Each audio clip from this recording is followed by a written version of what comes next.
आणि मी सर्वांना एकदा विनंती करणार आहे की हेमंतराव दादा आडळकरांसाठी एकदा जोरदार टाळ्या होत्या।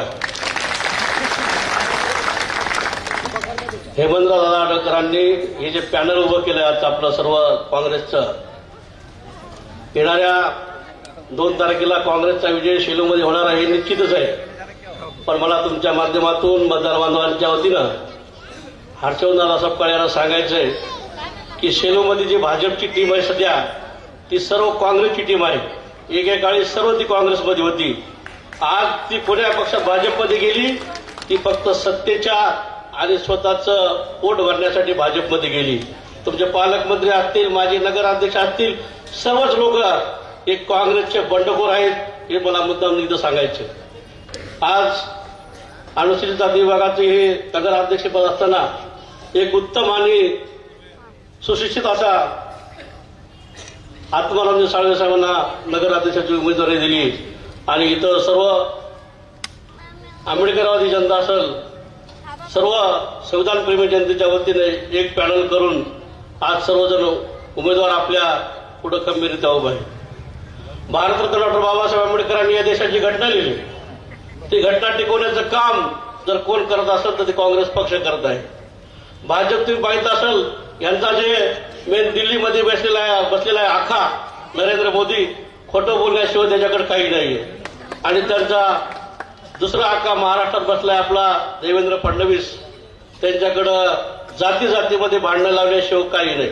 Maratha versus OBC, OBC versus Banjara versus आदिवासी, मागासवर्गामध्ये माता असतील, बौद्ध असतील, चर्मकार असतील, वाल्मिकी असतील, या सर्व समाजामध्ये भांडणं लावायचे आणि आपलं स्वतःचं पोट कसं भरून घ्यायचं हे भाजपच्या मुख्यमंत्र्यांकडून शिकलं पाहिजे। आज आपल्याला माहित आहे परभणीमध्ये ज्यावेळेस गेल्या वर्षी सोमनाथ सुरेशचा खून झाला, त्यावेळेस तुम्ही पाहिलं असेल, जर कोणी वातावरण दूषित केलं असेल त्या सर्व भाजपच्या कार्यकर्त्यांनी परभणीमध्ये वातावरण दूषित केलं होतं। ते दूषित वातावरण दूर करण्यासाठी आदरणीय हर्षवर्धन सपकाळ यांनी पोखरणी ते परभणीमध्ये एक संवाद रॅली काढून एकात्मतेचं दर्शन दिलं। असे हे सर्व पक्षीय, सर्व समाजाला, सर्व घटकाला घेऊन जाणारे हर्षवर्धन सपकाळ आहेत। त्यांच्यासाठी शेलूच्या वतीनं जोरदार टाळ्या गजरामध्ये दादाचं आपल्याला स्वागत करायचंय। आणि एवढंच नाही, मी तुमच्या वतीनं दादांना गवळी देतो की आपण जसे भाजपचे बरेच जण काल युट्यूब होते, फोन होते, पैसे होते, अफाट जे म्हणण्याचे ते आम्ही दाखवलं, पण इथला जे शेलूची जनता आहे, सोलूचा जे उमेदवार आहे, एकनिष्ठ हेमंतदादा आडळकरांच्या नेतृत्वामध्ये आज उभा राहिलेला आहे। आणि मला माहित आहे की 2 तारखेपर्यंत अनेक आमिष आपल्याला दाखवण्यात येणार आहेत। मला सांगायचे इथं तुमच्या पक्षात समोरचे जे उमेदवार आहेत 6-6 महिन्याला पक्ष बदलतात, 6-6 महिन्याला स्वार्थासाठी पक्ष बदलतात। ही शेलू एक सुसज्ज नगरी, शेलूचं नाव परभणी जिल्ह्यामध्ये 1 नंबरचं आहे की इथं सर्व सुशिक्षित लोक आहेत शेलूचे, पण शेलूचं नाव कोणी जर बदनाम करीत असेल तर हे सर्व भाजपचे बंडखोर करत आहेत, हे सुद्धा मला शेलूच्या जनतेला सांगायचं आहे। आज हेमंतराव आडळकरांनी सांगितलं की बाबासाहेब आंबेडकरांचा पुतळा असेल, बरेच छत्रपती शिवाजी महाराजांचा पुतळा असेल, अण्णाभाऊ साठे यांचा पुतळा असेल, इथले जे काही विकास कामं झाले ते हेमंत आडळकर आणि पवार आडळकर हे काँग्रेसचे नगराध्यक्ष असताना या शेलू शहरामध्ये केलं आहे।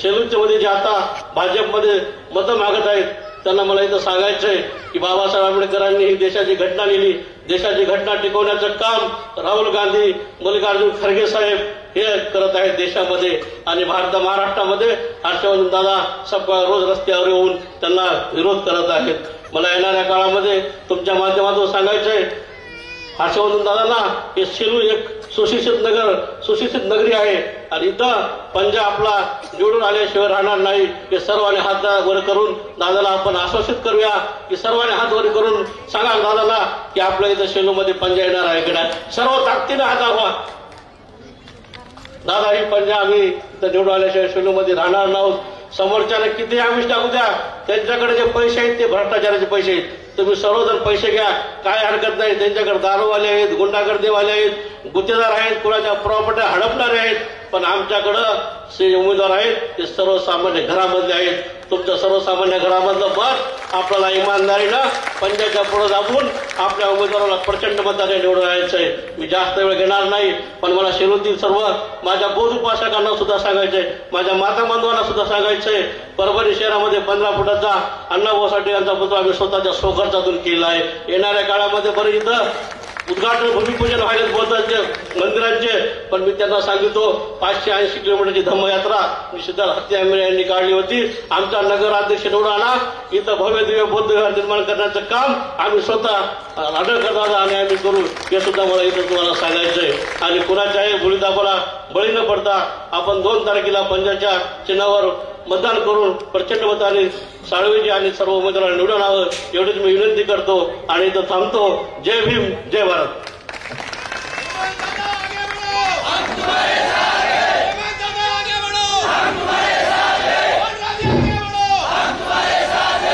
यानंतर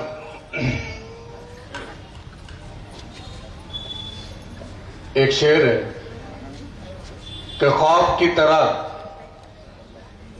पल के आए हैं, ख्वाब की तरह पल के आए हैं, कितने साँचों में ढल के आए हैं. तुम सिफारिश से जहां पहुंचे हो, तुम सिफारिश से जहां पहुंचे हो, हम वहां खुद चलकर आए हैं, हम वहां खुद चलकर आए हैं. इसके बाद विधान परिषद के माजी आमदार सन्मान्य सुरेश दादा देशमुख, इनसे गुजारिश है कि वो अपने अल्फाज को यहां पर बयान करें.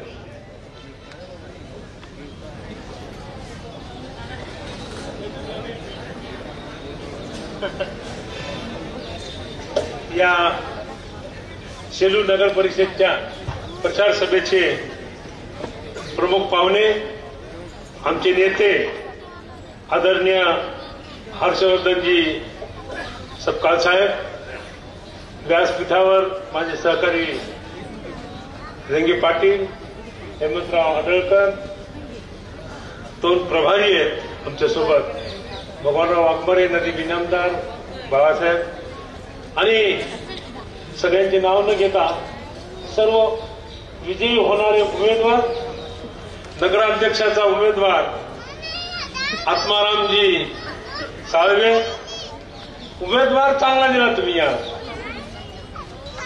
उमेदवार हर्षवर्धन दादा, या शहराला आपण खूप प्रेम केले, भाजपला देखील आपणच उमेदवार देतो. ते आपलंच गेलं आहे तिकडे. पेट्रोल पंप, देशी दारूवाला ते आपलाच होता, देशी दारूवाला. आणि देशी दारूचे 5-6 ट्रक आले असं सांगायचे, हा त्याचा धंदाच ते आहे. दादा, या शहरामध्ये बागडियाजी होते, त्याच्यानंतर आपण देखील काँग्रेस पक्षानं, आता याच्यात काय झालं साहेब की काँग्रेस पक्षात होता नगराध्यक्ष पहिला, आपण त्याला खूप मदत केली विलासराव देशमुखच्या काळामध्ये, खूप म्हणजे खूप मदत केली जी की इथं सांगता येत नाही. आता त्याचे काय झाले, सगळे 4 धाम झाले. 4 धाम झाल्यावर काय होतं असते, घरी बसायचं, देवदेव करायचा. तसंच तुम्ही काम करावं, ती जबाबदारी आता सेलूवाल्यावर आहे. आमच्यावर ते 4 धाम करून तुमच्याकडे पाठवून दिले. आता त्याला घरी जप करत बसायचं काम तुम्ही करायचं. राहिला प्रश्न आता असा आहे की आत्मारामजी तुम्ही निवडून येणार आहेत असं माझं मन म्हणते, कारण की तुम्ही नवीन आहे, तुम्हाला आणखीन बोटावर फिरण्याचा कार्यक्रम माहित नाही. कल आजा, शाम को आजा, लाइट बंद कर दिया, बाद में मैं आता. आत्मारामला काही माहित नाही ना, हे तुम्हाला आता हे अवघड माणसं आहेत बघा. तसं हेमंतरावच्या मार्गदर्शनाखाली त्याला पवनजी चांगला झालाय तयार आता, पण कुठं ना कुठं तरी ब्रेक लावायचं काम सर्वसामान्य जनतेनं केलं पाहिजे. आणि ती वेळ आता आलेली. साहेब, अशी परिस्थिती होती की काँग्रेस पक्षामध्ये आम्ही असताना त्या बोटीकर साहेबाबरोबर आमच्या किरकिरे या गड्यावर आम्ही सगळे एबी फॉर्म त्यांच्याजवळ, काँग्रेस पक्ष त्यांच्याजवळ, मुख्यमंत्री म्हणेल ते काम करायचं. पण ते कसं असते, ते फिरायची सवय असते काही माणसांची. 4 घर फिरल्याशिवाय त्याचं पोटच भरत नाही. तसा हा गडी आहे. आता याला फिरू द्या. याचं 4 धाम झालेले आहेत, त्याच्यामुळे जप करीत बस म्हणा. कारण की आता प्रदेशाध्यक्ष आहेत, बऱ्याच गोष्टी ज्या आहेत त्या साहेबाच्या देखत बोलता येणार नाहीत मला. कारण की सगळ्यात जास्त मी हेमंत आडवळकरच बोलू शकतो, दुसरं नाही कोणी बोलणार.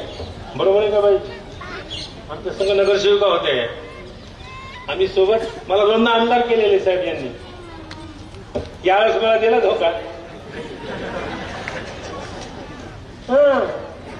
बरोबर आहे का नाही? पण काय हरकत नाही, पुढच्या वेळेस बघू आपण काय करायचं ते. पण मी पुढच्या याला येणारच आहे हेमंतराव. हे फक्त साहेबांमुळे मी माझं भाषण आपण घेतो. आपण त्या 9 नंबरमध्ये जाऊ ना सुरेश. आपला ते उमेदवार कुठे आहे? आपला उमेदवार इकडे मागे उभा आहे. ही टक्कर आहे महत्वाची. 8 घाट आहे तिथं. कात्रजचा घाट 8 नंबर मध्ये मिलिंद आहे आणि आत्मारामजी पूर्ण सगळ्यांचे नगरसेवक आहेत. आपण त्यांना प्रचंड बहुमताने निवडून द्यावं हीच हात जोडून विनंती करतो आणि मी माझं भाषण संपवतो. जय हिंद, जय महाराष्ट्र. पण मी नंतर येणार आहे. कळल्यासारखं नाही का बरं, मी वापस येणार तसं नाही. मी कार्यकर्ते कामासाठी येणार आणि आपण सर्वांनी आशीर्वाद द्यावा. धन्यवाद. यानंतर परभणी जिल्ह्याचे माजी खासदार सन्माननीय तुकारामजी रेंगे पाटील यांना विनंती करतो की त्यांनी या ठिकाणी आपलं मनोगत व्यक्त करावं. आजच्या या सभेचे मुख्य मार्गदर्शक आणि महाराष्ट्र प्रदेश काँग्रेस कमिटीचे अध्यक्ष हर्षवर्धनदादा सपकाळ साहेब, व्यासपीठावर उपस्थित असलेले माजी आमदार आणि काँग्रेसचे ज्येष्ठ नेते सुरेशदादा देशमुख, आपले या मतदारसंघाचे प्रभारी डॉक्टर सरताज पठाण, आमचे भगवानरावजी वाघमारे, नदीमभाई नामदार, बाळासाहेब देशमुख, सिद्धार्थजी हत्यामेरे आणि आजचे आपल्या सर्वांचे नेतृत्व करणारे, निरळ छातीनं आपल्या खांद्याला खांदा लावून लढणारे आपले नेते आदरणीय आडळकर दादा, पवन आडळकर, त्यांचे सर्व उमेदवार आणि आजचे उद्याचे होणारे भावी नगराध्यक्ष आपले आत्मारामजी साळवे, उपस्थित सर्व कार्यकर्ते, बंधू आणि भगिनींनो, साहेबांना आणि पुढे सभा आहे त्यामुळे मलाही काही जास्त बोलता येणार नाही. तरी पण मी थोडंसं दादाची परवानगी घेऊन तुमची बोलतोय 5 मिनिट. कारण आज आपले अध्यक्ष साहेब सर्वात अगोदर म्हणजे ज्या दिवशी आपला फॉर्म भरायची तारीख संपली त्या दिवशीपासून आपले प्रदेशाध्यक्ष हर्षवर्धनदादा सपकाळ हे सर्व मतदारसंघामध्ये त्यांनी प्रत्येक नगरपालिकेत जाऊन प्रचाराचा शुभारंभ करून ते कामाला यंत्रणा लावलेली. तसं आज परभणी जिल्ह्यातलं पाथरी झालं, पहिलं 2 दिवस पैठण झालं, पैठण आणि फुलंब्री झालं, तिकडं भोकरदन झालं, आमचं आज परळी, काल बीड आणि परळी झाला. आज असाच आता शिरू आहे, शिरून परतूर जायचं. म्हणजे त्यांनी पायाला भिगरी बांधली. एक असा नेता कार्यकर्त्यासाठी पायाला भिगरी बांधून फिरणारा हे पहिल्यांदा आपल्याला मिळालं. हे आपलं सर्वांचं भाग्य आहे. आणि मी आपल्याला सांगू इच्छितो की निवडणूक जरी स्थानिक स्वराज्याची असली तर माझं भाषण ऐकल्यावर तुम्हाला वाटेल रेंगे पाटील तर काहीतरी राज्याच्या आणि देशाच्या गप्पा मारायलेत. परंतु मी सांगतो, मी महाराष्ट्राचा, मी स्थानिकच्या मतावर विषयावर बोलण्यासाठी नंतर तुमच्याकडे येईल. परंतु आज जे आहे तर मी जर राज्य पातळीवरचं किंवा देश पातळीवरचे जे काही 4-2 शब्द वापरले तर कोणीतरी माझ्या भाषणावर टीका करील किंवा रेंगे पाटील ही निवडणूक नगरपालिकेत रेंगे पाटील बोलायला काय तर राज्याचं देशाचं राजकारण. परंतु बांधवांना मी तुम्हाला सांगिततो, आजची ही निवडणूक उद्याच्या देशाचं आणि राज्याचं परिवर्तन करणारी ही निवडणूक आहे. म्हणून मी राज्य पातळीवरच्या देश पातळीवरच्या विषयावर तुम्हाला बोलणार आहे. आज आपल्याला माहित आहे या महाराष्ट्रामध्ये युती सरकार कसं आलं. खरं म्हणजे या महाराष्ट्रातल्या जनतेनं आघाडीला निवडून दिलेलं होतं, आघाडीचे मुख्यमंत्री तिथं होते. परंतु या भारतीय जनता पक्षाच्या लोकांनी आघाडीमध्ये फूट पाडली आणि आघाडीमध्ये फूट पाडून हे सरकार आणलं. हे लोकांना निवडून दिलेलं सरकार नाही, राज्यातलं सरकार हे त्यांनी जबरदस्तीनं खुर्ची हिसकावून घेतलेलं सरकार आहे. आणि या सरकारनं जरी घेतलं तर या सरकारनं राज्यातल्या शेतकऱ्याचे प्रश्न, राज्यातल्या बेरोजगारचे प्रश्न, राज्यातल्या महिलांचे प्रश्न, राज्यातल्या जे काही गोरगरीब माणसाचे प्रश्न, हे प्रश्न सोडले असते. त्या हिसकावून घेतलेल्या खुर्चीवर बसून हे प्रश्न सोडले असते तर आपल्याला काही वाईट वाटलं असतं. परंतु या सरकारनं त्या खुर्चीवर बसून त्या तुमच्या लोकांच्या नरड्यावर सुरी फिरवण्याचं काम या ठिकाणी सुरू केलेलं आहे. आज शेतकऱ्याची काय अवस्था आहे? आज आपण जरी शिरूर शहर असलं तरी या शहरातला मुख्य व्यवसाय शेती आहे. त्या शेतात शेतकरी या भागात राहतो. आज शेतकऱ्याची काय अवस्था आहे? शेतकऱ्यांच्या शेतमालाला भाव नाही, शेतकऱ्याला जे काही कर्ज फेडायची त्याच्याकडे सुविधा नाही. आणि सर्वात महत्वाचं म्हणजे शेतकऱ्याचं जे नैसर्गिक नुकसान झालं त्या नैसर्गिक नुकसानीसाठी सरकारनं काही मदत केलेली नाही. आणि नुसत्या घोषणा केल्यावर भागत नाही, तर शेतकऱ्याला मदत करायला पाहिजे होती. आज शेतकऱ्याबद्दल लोक सांगतात योजना आहे, मुख्यमंत्री सन्मान योजना, पंतप्रधान सन्मान योजना. अहो, ही पंतप्रधान सन्मान योजना नाही, हे शेतकऱ्याचे अपमान करणारी योजना आहे. आज शेतकऱ्यांना भिकारी बनून समजता तुम्ही, भीक दिल्यासारखं शेतकऱ्यांना 2,000 रुपये देता. हे पैसे आम्हाला पाहिजे नाही. तुम्हाला खरं जर शेतकऱ्याचा पुळका असेल तर केंद्र सरकारमध्ये स्वामीनाथन आयोग दाखल झालेला आहे. स्वामीनाथन आयोगाच्या शिफारशी तुम्ही लागू करा, स्वामीनाथन आयोग लागू करा आणि या शेतकऱ्यांना समृद्ध म्हणा, या शेतकऱ्यांना बेरोजगारांना रोजगार द्या. आज काय शेतकऱ्या ही भाव कशामुळे पडतात? हे भाव पडण्याचं कारण हे देश पातळीवरचं देशातलं राजकारण आहे. ज्यावेळेस शेतकऱ्याकडे माल येतो त्यावेळेस तिकडून आयात केली जाते. इतकंच नाही तर आयात करण्याच्या वस्तूवरला टॅक्स सुद्धा माफ केला जातो. जर आयात होत असेल, आयात टॅक्स माफ केला जात असेल तर इथले शेतमालाला भाव कसा मिळायचा? हे धोरणं जे आहेत, हे धोरणं जर भविष्यात तुम्हाला बदलायची असतील, भविष्यात या शेतकऱ्याला, मजुराला, बेरोजगाराला जर न्याय द्यायचा असेल तर तुम्हाला अशा ही पायाभरणी आहे. आज ही परिवर्तनाची सुरुवात आहे. आज जर ह्या सगळ्या नगरपालिका तुम्ही निवडून दिल्या तर भविष्यामध्ये या ठिकाणी आपण पुन्हा राज्यामध्ये परिवर्तन घडू शकतो, राज्यामध्ये देशामध्ये परिवर्तन घडू शकतो. आणि जोपर्यंत राज्यामध्ये आणि देशामध्ये परिवर्तन होणार नाही तोपर्यंत आपल्याला काही या ठिकाणावर आपल्याला हाती लागणार नाही. तोपर्यंत आपल्या लोकांची गळचेपी चालू आहे. आपल्याला सांगायचं एक गोष्ट सांगतो होता मी, दादा, या ठिकाणी मागच्या निवडणुकीमध्ये मी महाराष्ट्र प्रदेशचा उपाध्यक्षच होतो आणि ह्या तिकिटाचा इथं वाद चालू होता काँग्रेसच्या तिकिटाचा. त्यावेळेस मला सांगितलं या दोन्ही नेत्याला तुम्ही बसवा आणि या दोन्ही नेत्याला बसवून हे तिकिटात काहीतरी समजा करून वाटवून द्या. आम्ही प्रयत्न केले, आटोकाट प्रयत्न केले, परंतु दोन्ही नेते काँग्रेसचे असून त्यांचं जमलं नाही. परंतु आज एक भाजपमध्ये आहे आणि आज कसं जमलं तुमचं? म्हणजे तुम्हाला जिथं मर्यादा खायचा आहे तिथं सगळं जमतंय. त्यावेळेस तुम्हाला जमलं नाही. त्यावेळेस एकाने सांगितलं, मोठ्या नेत्यांनी सांगितलं जर त्यांना तिकीट दिलं तर मी एकही तिकीट घेणार नाही. यांनी सांगितलं सगळे तिकीट दिले तर मी लढणार आहे. आता तुम्हाला दोघांना तिकीट नाही. किती दिवस तुम्ही जनतेची विचारणा करणार आहे? आज जे लोक एकमेकांच्या विरोधात होते ते लोक आज दोघं गळ्याला लावून तुमच्या जनतेकडे पत्र मागल्यात. या जनतेनं त्याला जाब विचारला पाहिजे की मागच्या निवडणूक तुम्ही एकमेकांच्या विरोधात होते, आज तुम्ही एकाला गळ्याला गळा लावून जर कशाने आले तर तुम्हाला या शहराला लुटायचंय, तुम्हाला या शहराला लुटून खायचंय. तर ही जर शहराची लूट थांबवायची असेल तर आपल्याला एक सुट्टीनं, एक निश्चितीनं, एका ताकदीनं यावेळी आढळकर साहेबांच्या पाठीमागे उभा राहावं लागणार आहे, काँग्रेसच्या पाठीमागे उभा राहावं लागणार आहे. आढळकर साहेबांनी त्यांचा जे म्हणजे त्याचं मनापासून मी अभिनंदन करतो की या ठिकाणी इतकी दहशत या ठिकाणी निर्माण केली होती.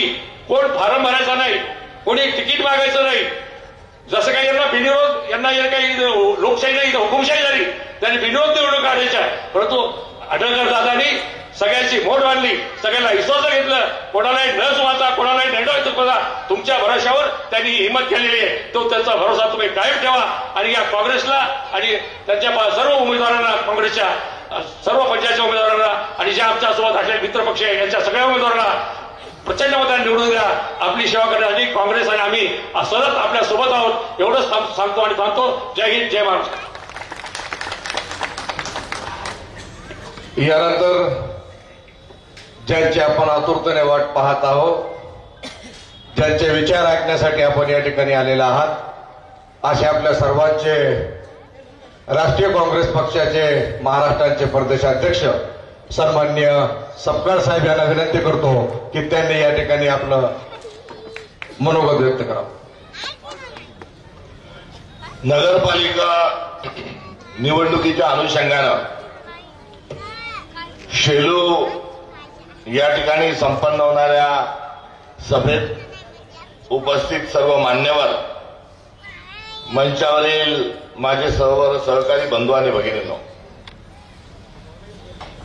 निवडणुका राजकीय कार्यक्रम म्हटल्यावर तास 2 तास लेट हा कुठेतरी जनतेचा समज आहे. मात्र आज राईट टाइम आम्ही आलो आणि राईट टाइम आल्याचा फायदा असा झाला की आमच्यातल्या 4-5 जणांना हेच लच बोलतात. मात्र गड्यो, आपण सर्वजण एकत्र येण्याची जी रीत भात आहे ही कुठेतरी बंद पडत चालली आहे. ही चांगली बाब आहे का चिंताजनक याचा विचार करावा. लग्नाला आपल्याला जर जायचं तर घरूनच बापू आपण फोन करतो, आला का नवरदेव, आला का नवरदेव, मांडवा 3 दरवाजा त्याला सांग, मग मी येतो. कुठेही गेलं की फ्लाईंग व्हिजिट, कुठेही बसत नाही. पहिले बुंदीचं जेवण आहे म्हटलं तर 4 दिवसापासून आधी तोंडाला पाणी सुटे की माझ्यावर आता लग्न आहे, बुंदी ती बुंदी खायला भेटत. आता पात्रावरची बुंदी बदबत बदबत दृष्टी पडती. वाढणारा वाढायला हवा बी म्हणत नाही, नाही म्हणत नाही. खातो वांग्याची भाजी कुठं, तो पोळ्या कुठं, तो मेळ आपला होकला. सगळे मरणार आहे. मृत्यूच्या वेळेसही कोणाला अंत्ययात्रेला मातीच्या वेळेस जायचं तरी मी 4-4 खेप फोन करतो आपण, करे आले पाहुणे, किती टाइम आहे, आंघोळीला बाहेर घेतलं तेव्हा सांग, मग मी घरून निघतो. सगळे बिजी बिजी बिजी बिजी झालो.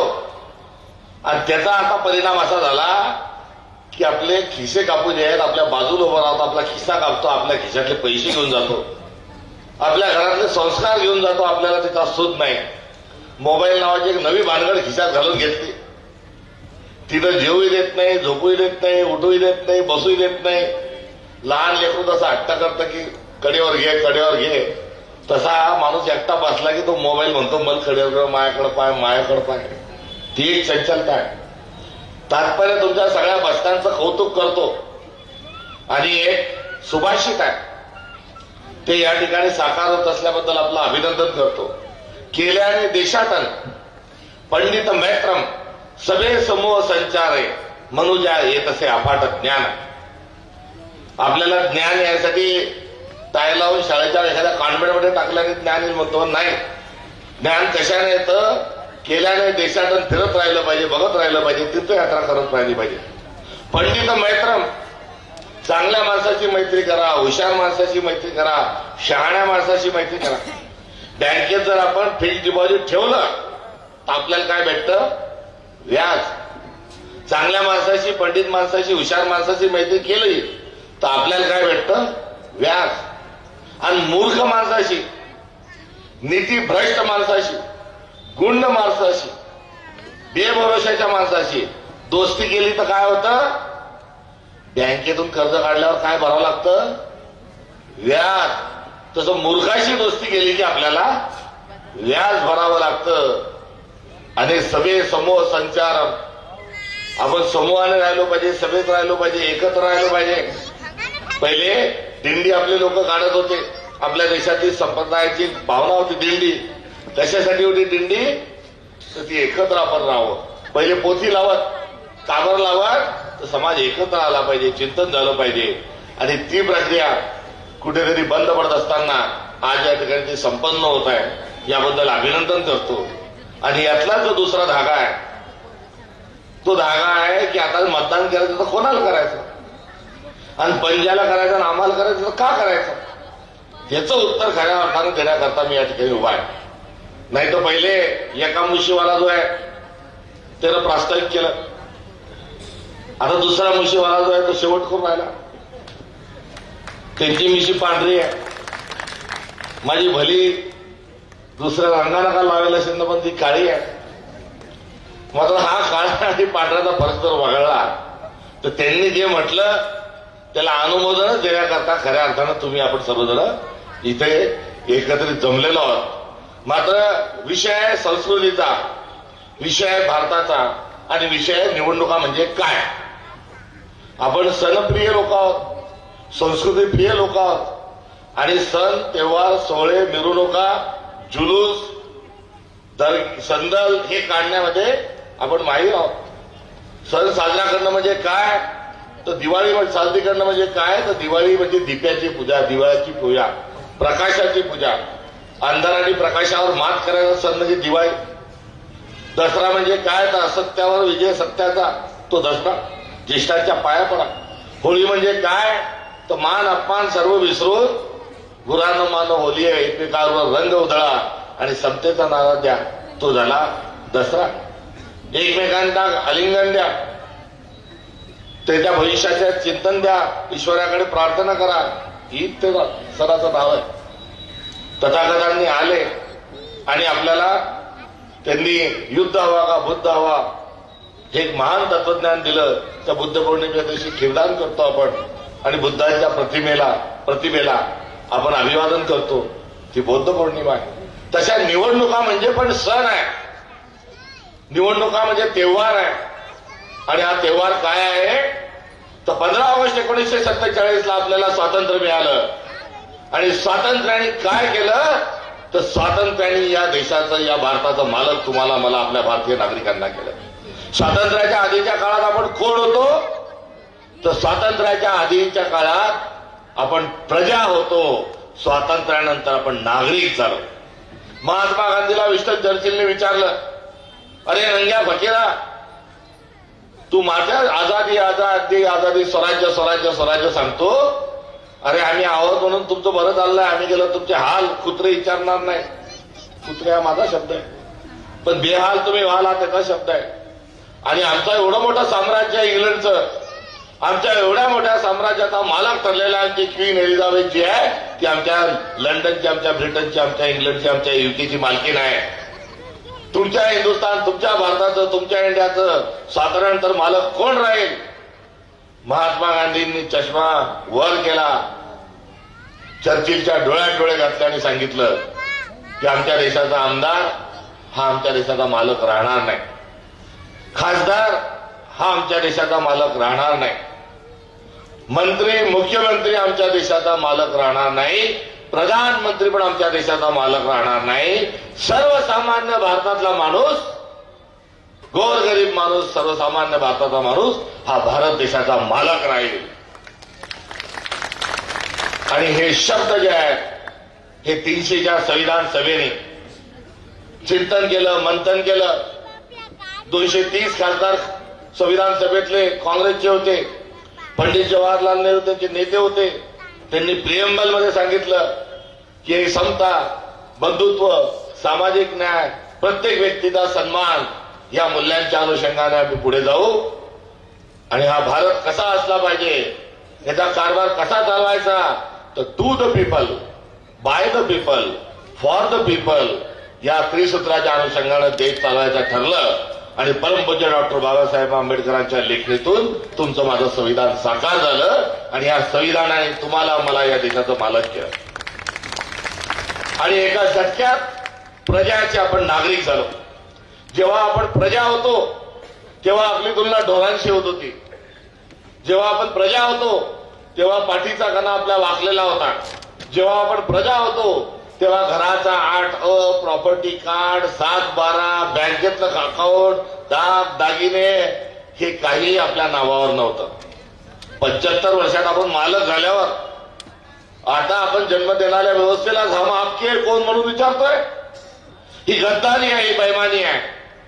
आणि या सणाच्या निमित्तानं आपल्याला मालक कोणी केला, आपल्या पाठीचा कणा सरळ कोणी केला, याचं उत्तर सापडत असताना आपण वाडवडिलांना आपल्या अगरबत्ती लावतो, पितरपाठ आलं की फोटोला हार घालतो, चंदन त्यांना लावतो, एका माणसाला कोणाला तरी आपल्या पाहुण्याला जेवायला बोलवतो, ताट ठेवतो, पाठ ताटावर ठेवतो, त्यांच्या पाया पडतो आणि त्याच्यात आपला कुठेतरी वडील आणि आपले पूर्वज आहे म्हणून त्याच्या पाया पडत असताना आपण म्हणतो की तुम्ही होते म्हणून आज आम्ही आहोत, तुम्ही जन्म दिला म्हणून आज आमचं अस्तित्व ईदच्या दिवशी मुस्लिम बांधव ईदगाहवर जातात, ईद अदा करतात, दुआ करतात, एकमेकांना ईदगाहवर मुबारकबाद देतात, शुभेच्छा देतात आणि तळप तिथून घरी येत नाही.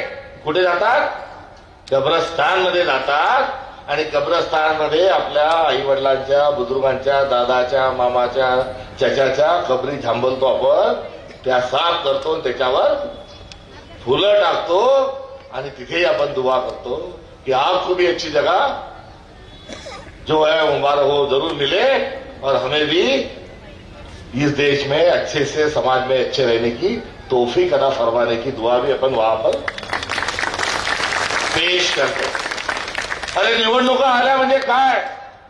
जे जे झालं ते लक्षात ठेवायचं, जे जे राहिलं त्याची नोंद घ्यायची, सविने नोंद आपणही घ्यायची, आपल्या लोकप्रतिनिधी निवडणुकीमध्ये मतदानामध्ये नोंदवायची आणि तिथून इथपर्यंत येत असताना जे झालं त्याला धन्यवाद म्हणायचं, जे राहिलं त्याची तक्रार करायची, चूक भूल असेल त्याचं भांडण करायचं आणि इथून पुढे कसं करायचं सांग. हा रस्ता आणि या त्रिगुणीचा संगम ज्याला म्हणतात त्याला निवडणूक आपण म्हणतो. मात्र आता वेगळीच भानगड झाली निवडणुका. आम्ही पण खुशाल निवडणुका आल्यावर तुझ्या जातीची मतं किती, तुझ्या खिशात किती पैसे, इथं हिशोब आम्ही पण घ्यायला लागलो. तुम्ही दांगडो करून राहिले की इतनी हमारी बरादरी, इतनी हमारी कौम आणि हमारा क्या क्या. अरे हे काय कुस्ती बघून काय बलदंड दाखवायची निवडणूक आहे. निवडणुकीमध्ये शोषित, उपेक्षित, पीडित सर्वांचा विचार झाला पाहिजे. मात्र जशी प्रजा तसा राजा असं म्हणत असताना पुढारी खरा म्हणून जनता खराब का जनता खरा म्हणून पुढारी खराब अशा एक संकीर्ण अवस्थेतून आपला आज देश जात आहे. याचं उत्तर कोणाजवळच नाही. कारण हा प्रश्न पहिले मुलगी का पहिले अंडा अशा प्रवर्गातला आहे. मात्र किती दिवस हा खेळ खेळायचा? हा खेळ आता आपल्याला बंद केला पाहिजे आणि राहुल गांधींच्या नेतृत्वात नवीन भारत निर्माण करण्याचा संकल्प, लोकशाहीला नवा उजाळा देण्याचा संकल्प आणि पुन्हा स्वातंत्र्याची दुसरी लढाई ही तुम्ही आम्ही लढली पाहिजे. हे निमंत्रण आमंत्रणाने हा प्रस्ताव घेऊन नगरपालिकांच्या निवडणुकीत मताचा जोगवा मागण्याकरता आम्ही आपल्याला आलेलो आहोत. मतदान मागताना पुढारी काय करतात? एका खिशात चॉकलेट, एका खिशात कॅडबरी, मागच्या खिशात वेगवेगळ्या रंगाचे कागद. एवढं जर करून धोकत नाही तर अजून वेगवेगळ्या काही गोष्टी पण या द्याव्या लागतात. याचा अर्थ आपण आपला देश बुडवायला निघालेलो लोक आहोत का? हा एक प्रश्न या ठिकाणी उपस्थित करतो आणि हा प्रश्न उपस्थित करायचं कारण काय? अंधार फार झाला पण ती जपून ठेवा, पारधी अधीर झाला, कस्तुरीसाठी पारधी अधीर झाला, मृग जपून ठेवा, सर सलामत तो पगडी 50. आणि भारतीय जनता पक्ष हा सगळा खेळ फोंडाबा करून आपल्या देशाला गड्ड्यात टाकण्याकरता, आता हा देश गड्ड्यात टाकण्याकरता भारतीय जनता पार्टी ही सरसावलेली आहे. निवडणुका आल्यावर काय म्हणतो तर भारतीय जनता पक्षाने वार भ्रष्टाचार केला. हा काही राजकीय आरोप नाही. खूप भ्रष्टाचार केला, पुरेपूर भ्रष्टाचार केला आणि हा सगळा भ्रष्टाचार केल्यानंतर आता त्यांच्याजवळ गडगंज संपत्ती जमा झाली आणि त्या संपत्तीचा माज आला, संपत्तीचा अहंकार आला. रावणाला जेव्हा हा अहंकार आला त्यापेक्षा जास्त अहंकार आज भारतीय जनता पक्षाला आहे आणि त्या अहंकारातून ते काय म्हणतात? पैसा फेक, तमाशा एक. मतदारांनाही काही मोजत नाही, काही मानत नाही आणि मतदारांनाही खेळवतात आणि म्हणतात नाच मेरी बुलबुल की पैसा मिलेगा. अरे आपला स्वाभिमान विकत घेतात, आपल्याला विकत घ्यायच्या गोष्टी करतात आहे आणि आपणही खुशाल 500च्या 2 नोटीमध्ये, मटणाच्या 2 बोटीमध्ये आणि दारूच्या एका चप्प्यामध्ये जर आपलं मत विकायला लागलो तर गड्यावर येणारा काळ आपल्याला माफ करणार नाही. हे पहिले हार्दिक स्वरूपाचं आमचं चिंतन आपल्या सगळ्यांच्या चिंतनाकरता या ठिकाणी मी व्यक्त करतो आणि आमचा हा विकासनामा आहे. आम्ही मतं आपल्याला विकासनाम्याच्या भरोश्यावर मागत आहोत. आमच्या लोकांनी काय केलं, काय करणार आहे, आमचे उमेदवार कसे, काय याचा सगळा लेखाजोखा हा आम्ही आपल्या सगळ्यांच्या पुढ्यात मांडला. का मांडला तर आमचा लोकशाहीवर विश्वास आहे. आमच्या लोकांनी कामं केलेली आहे, राबलेली आहे. 50 खोके एकदम ओके नावाचा आवाज आहे. आजा मेरे गाडी में बैठच्या नावाचा पण एक आवाज आहे. येतो का तुम्ही भानगड काढू, तुम्ही तक्रार करू, ईडी लावू, अजून काय काय लावू, काही गेले बी आमच्या याच्यातून. मात्र या सर्वातून हेमंत भाऊ, त्यांचा परिवार आणि नगरसेवकाचे सगळे उमेदवार हे काँग्रेस पक्षात थांबले आहे. याचं कारण आहे रघुकुल रीत सदा चली आई, प्राण जाई पर वचन न जाई. ही कटिबद्धता आमच्या काँग्रेसच्या लोकांनी या ठिकाणी दाखवली आहे आणि हे आमचं रेप्युटेशन आहे. आणि हा आमचा असणारा वारसा जो आहे हा पुढे आम्हाला या ठिकाणी घेऊन जायचा आहे. एवढंच या निमित्ताने सांगत असताना आज महाराष्ट्रात खेळ खंडोबा महाराष्ट्राला चालू केलेला आहे. महाराष्ट्रात एक विचित्र खेळ चालू आहे. डोंबारी दाखवायचा खेळ, सापाचा आणि मुंगसाची लढाई दाखवतो. तो दाखवत नव्हता. अरे तो डोंबारी फडणवीस साहेब तुमच्यापेक्षा चांगला, की तो नुसतं साप आणि मुंगसाचा खेळ दाखवत म्हणत आम्हाला झुंजवत ठेवायचा. पण तुम्ही आज या महाराष्ट्रातल्या भावाला भावाशी लढवलेला आहे, जातीला जातीशी लढवलेलं आहे, दोन धर्मामध्ये, दोन माणसामध्ये, दोन जातीमध्ये भांडणं लावलेली आहे. आणि फडणवीस साहेबांनी महाराष्ट्राची राख रांगोळी करण्याचा निर्णय हा कुठेतरी घेतलेला दिसून येतो. ओपन विरुद्ध ओबीसी, ओबीसी विरुद्ध मराठा, मराठा विरुद्ध व्हीजीएनटी, व्हीजीएनटी विरुद्ध आदिवासी, हिंदू विरुद्ध मुसलमान, बौद्ध विरुद्ध हिंदू. अरे काय लावलंय? आणि हे सर्व कशासाठी? तर या सर्वांचा महाराष्ट्र पेटून तुम्हाला तुमचं राजकारण करायचं, तुम्हाला तुमचा भ्रष्टाचार करायचा आहे. आणि या देवेंद्र फडणवीसांच्या धोरणाचा आम्ही धिक्कार करतो. आणि या धोरणाचा धिक्कार करत असताना भारतीय जनता पक्षात आणि आमच्यात वैचारिक मतभेद आहेत. आयडिया ऑफ इंडिया आमची वेगळी आहे, भारताचं स्वप्नरंजन आमचं वेगळं आहे, भाजपाचं स्वप्नरंजन वेगळं आहे. मात्र सभ्यता नावाचा एक आखाडा आणि सभ्यता नावाचे एक संकेत हे महाराष्ट्रात पाळल्या जात होते. अटल बिहारी वाजपेयी आमच्या पक्षाचे नसतील, नाही, मात्र अटल बिहारी वाजपेयींचं योगदान काय याचा विचार केल्यानंतर आम्ही सभ्यतेने बोलतो.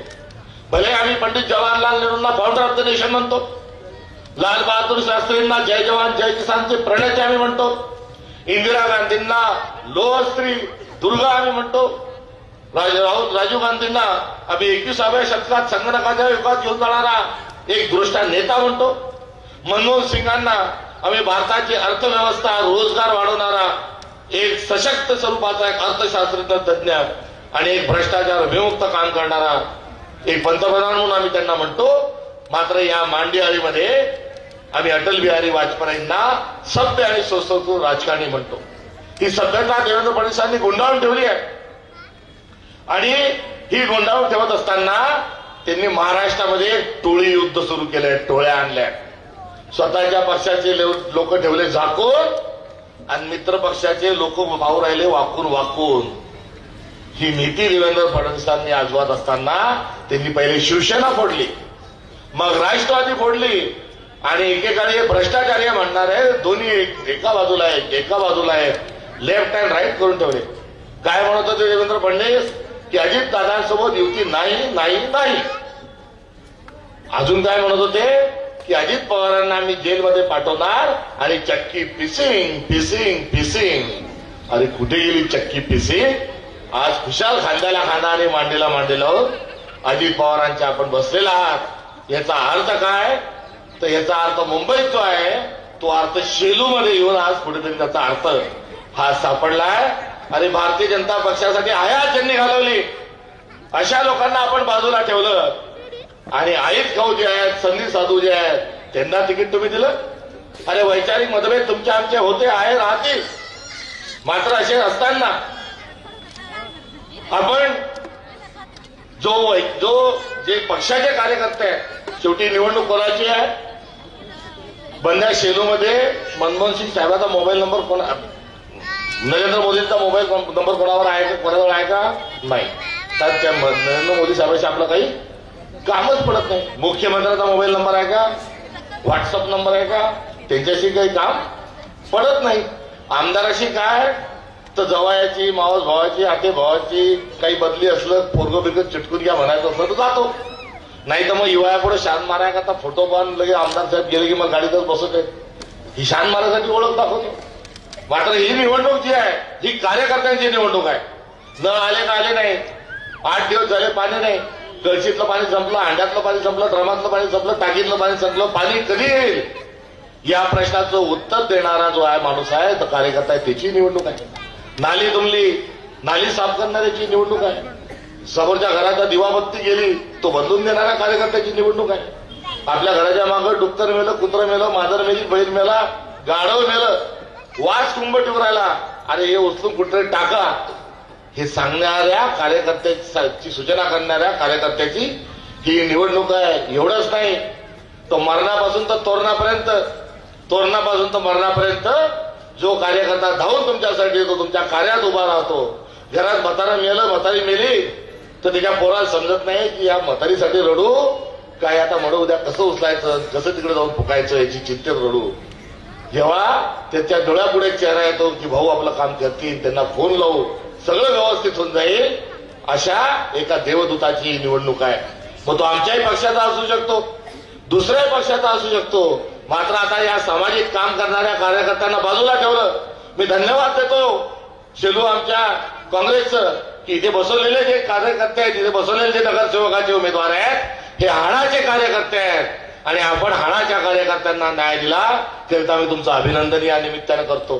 मात्र भाजपनं काय केलं, यूज अँड थ्रो. कार्यकर्ता गायब, ठेकेदार इन, कार्यकर्ता गायब, वर्लीवाला इन, निष्ठावान गायब, बैमान इन. आणि अशा परिस्थितीत आता ही जी लढाई आहे, माझ्या गावातही तेच झालं. बापू, माझ्या गावात ज्यांचे आम्ही कॉलेजपासून वैचारिक मतभेद वेगवेगळ्या संघटनेत काम करत होतो, एका ताटात जेवत होतो, मात्र वेगवेगळ्या संघटनेत विचारांची तफावत होती.